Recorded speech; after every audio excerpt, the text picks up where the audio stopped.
You ever wondered why sometimes you feel really motivated to reach your goals? You set out and you say, I'm going to work out today, and you do the thing. Or I'm going to eat a certain way, and you do the thing. What makes that different from a day when you don't follow through, when you avoid the thing that you're trying to reach, or you procrastinate and you never do the thing? What's the difference there? Those are the questions we're going to talk about today. We're going to peel back some layers and try to understand what's happening behind the scenes with your good old brain that either helps you reach your goals or helps you avoid them.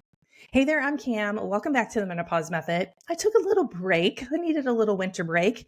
While I was gone, I went to an amazing conference in Virginia Beach to learn more about how the brain works. This information can change your life. It can literally help you with everything, whether you're a parent, a spouse, with your exercise, your nutrition habits. This literally will open the door to all things. I'm very excited to bring this to you. I am not an expert. I will be going back in April for more training, and I cannot wait. See, as a health coach, I see people reach their goals and they sustain their goals. And then sometimes people they'll make some progress, but then something will happen. It's almost like they sabotage themselves and they slip back. So as a coach, I want my people to get results that stick forever. And it really has to do with developing habits. But here's the problem. Most of our decisions are made by our subconscious mind.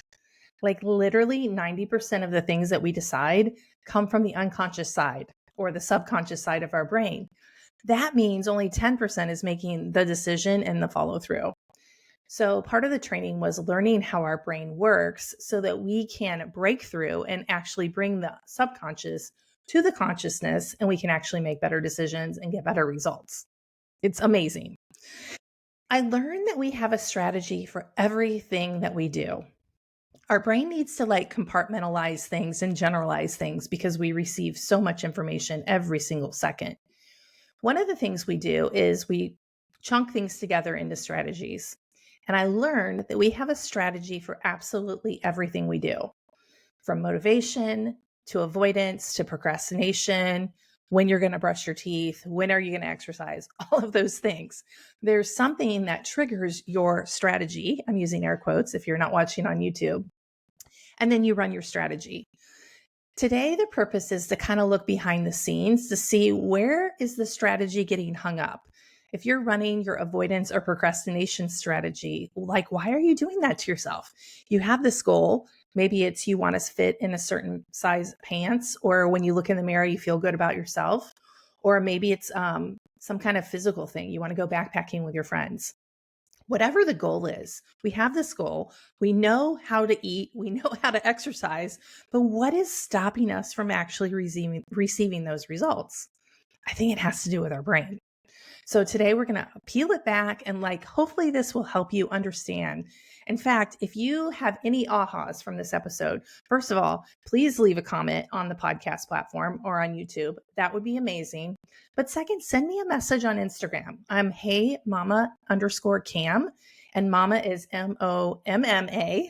Don't ask me why, _Cam. So send me a message on Instagram. I love hearing from you. Okay. I've known this for a long time, but it was explained in a new way at my conference. We have 4 bodies. We have our energetic body, which is like our soul. We have our mental body, which is like the thoughts that we say to ourselves. Or in some cases, maybe you repeat a voice of something that was said to you as a kid. Like my mom said, don't wear black, Cam. Every time I put black on, I hear that voice in my head. And I still wear black, by the way. Maybe it's and third body would be your emotional body, like your feelings. I know for me as a kid, feelings were taboo. Maybe you grew up in a household like that as well. And then finally, we have our physical body. And we really can't separate those. And I've known that for a long time. For example, I know that we store emotions in our physical body. Maybe you have thyroid. I do. Maybe it was after I was actually diagnosed after a time where I wasn't using my voice. So I wasn't speaking up for myself, which would be the mental part of your body, and it related into a physical thing, thyroid. Now, I was also exercising like a crazy lady, and I wasn't nourishing myself as I should. I was going through a divorce. I was just trying to survive. And so all of those things, you can't separate them though. Your emotional body, your physical body, your mental body, and your spiritual body, they're all connected. All of these things are connected. In hindsight, I know why I was drawn to the integrative nutrition and the functional nutrition, because we are human beings and we have many different parts.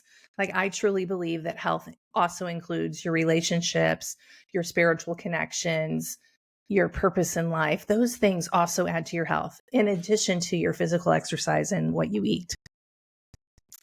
For today's episode, let's break down your motivation strategy. Let's see if we can see some different parts of it. I want you to think of a time where you were really motivated to exercise. Okay, think about that time. And I want to ask you, what started your strategy? What started your motivation strategy? Did you see something like your workout shoes? Maybe you put on your sports bra. Maybe you put it on a Post-it note. Maybe you saw the app on your phone. Did you see something?